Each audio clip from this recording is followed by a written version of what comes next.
Now, the reason you clicked on this video is probably one of two reasons. One, you find a new fad diet every single week that you just can't seem to stick to, or when you are sticking to it, it's only for a couple weeks and then you eventually crash and burn and resort back to your old ways. Or two, you've just simply accepted the fact you don't have the discipline to eat fully clean and you want some flexibility in your diet, but at the same time, you also want to be able to achieve a look you are happy with. And what if I told you it was possible to eat all your favorite snacks, to still eat fast food, to drink soda, use whatever dipping sauce you want, and still lose weight? This is actually the strategy I used when I was first starting to lose weight, and how I lost 60 pounds and went from this to this in about 4 to 5 months of time. And I do just want to say, by no means is this diet healthy or nutritional or the most optimal thing to eat, but if your goal is to strictly lose weight, this will technically work, and I am a first-hand experiment of that. Now, before I tell you this, there's only one piece of information you have to know, and that is a calorie deficit. Now, if you don't know what that is by this point, the easiest way to explain it is this. You're pretty much eating less calories than your body is required to burn off for the entire day, meaning that you are going to start burning fat at a slow pace. How do you find your calorie deficit? There's two strategies. Strategy one, you track everything you eat for a week, you cut it down by 300 to 500 calories. If you're still not losing weight, cut it down by 200 or 300 more. If you're still somehow gaining weight, you could even be a little more aggressive and go with 500 to 700 calories less. And if you're losing weight way too rapidly, you might want to ramp it up by 200 or 300 calories because inevitably this will make you crash and burn. The second way is to download an app such as MyFitnessPal. You type in your weight, your goal weight, and everything, and they're going to give you a recommended auto-generated number. Now, 9 times out of 10, this number is not correct, but you could try it out for a couple weeks, see how it goes, and adjust accordingly. When I like to cut or add calories, I like to go in increments of 300 to 500, no more, no less. Now that you know what that is, this becomes a whole lot easier. And I'm going to touch basis on pretty much every form of junk food you can eat and the realistic swap that still tastes almost just as good, but you could actually lose weight while doing it. Number one is undoubtedly fast food. Everyone's worst nemesis, and pretty much every dieting video you see, they tell you you can't eat fast food. I'm sitting here telling you, you 100% can. Now I'm about to give you the cheat sheet of a lifetime. I've made a Google Doc right here that quite literally has every realistic healthy fast food option for 9 different popular fast food restaurants. If I were you, I would genuinely screenshot this just for the simple reason you could do 2 things. You could try to cut out fast food. Cool, maybe it'll work. Maybe you have amazing discipline, better discipline than me, which you probably don't if you're watching this video. Or 2, you could screenshot this, use it, because it will absolutely save your life, because it is almost inevitable there's just going to be a day you don't feel like cooking a meal. There's going to be a day your friends want to go grab some food. And on top of that, when you do go get the fast food, you might as well know the lowest calorie, highest protein options you could go with. I even listed places that are pretty villainized: McDonald's, Wendy's, Cane's, Arby's, Popeyes, Taco Bell. You essentially name it, this fast food is on this Google Doc, and it will absolutely save your life. And one more side note, which is really unfortunate, no matter how you really look at it, French fries are an absolute villain of weight loss. You really can't eat them, but if you do have a lot of calories remaining and it's maybe nighttime or something and you want to splurge out and have some fries, by all means go for it, but be conscious that it is very, very hard to fit them into your diet. Now, that fast food tip is without a doubt going to be your number 1 best friend, but your number 2 best friend is going to be something I like to call healthier food swaps.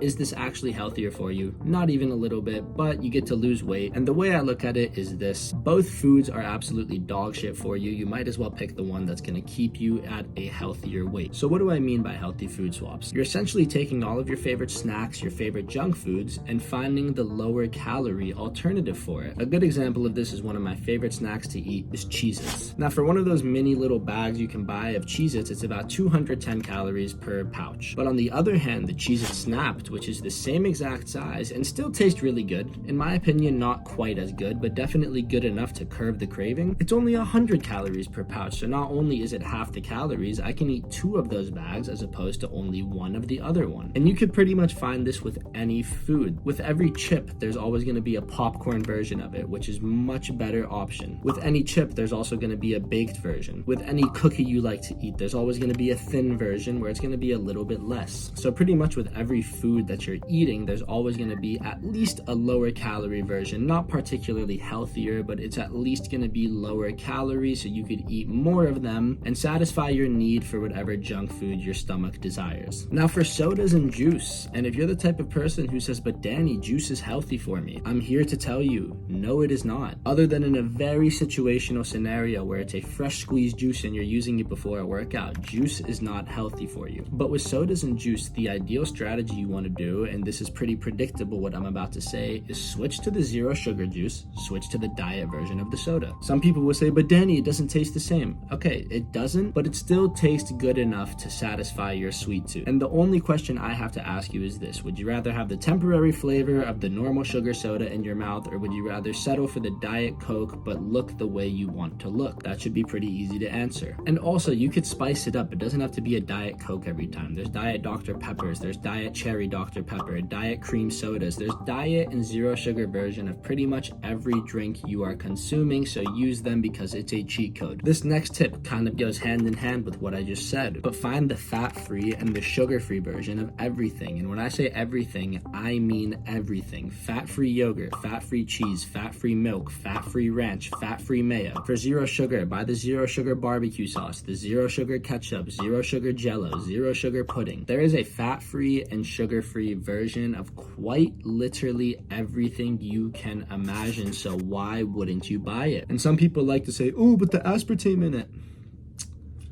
Like, bro, grow up. They're both terrible for you. Are you really gonna sit here and tell me a normal Coke is healthier for you than Diet Coke? It's not. It's simply not, so you might as well choose the one that's gonna, at the very least, help you look better. I've pretty much covered realistically every way you could actually eat junk food and still lose weight, other than a couple of tactics, but to do that, you're gonna have to do extensive research on specific recipes and things you could do, and that could be a video for another day. And the last question you're gonna be asking is this: but Danny, yes, the baked chips are nice, the popcorn is nice, but I want the real shit. I need this fix. I'm dying. I need this craving, but I still want to lose weight. What would I recommend to you? Now listen, there's no easy way around this, I'm not gonna lie, but the one thing you could do, the one biggest thing, is, you know, when you buy a bag of chips, you get like the king size bags. When you're buying the Oreos at the store, you're getting the huge family size bag. Don't do that. You pretty much want to get everything fun size. For example, my favorite chip as a fat boy, and still to this day, if I ever cheat on my diet, it is always this one thing. It was Takis. If you've never had them before, keep it that way because they are so addicting. It is painful, but that is not the point. What I'm trying to tell you is this: they sell the Taki popcorn, but there's times that just wouldn't quite satisfy the fix I needed, so I'd buy the one serving little fun sized bags, and it would come in a 25 pack. And you might be thinking, Danny, if the normal bag is 9 servings and this is 25 servings, why would I choose this one? It's just something in the psychology of a human being. If food's in front of you, you're gonna eat it. So if you have a huge king size bag of Takis, Doritos, whatever it might be, you're gonna finish the whole thing.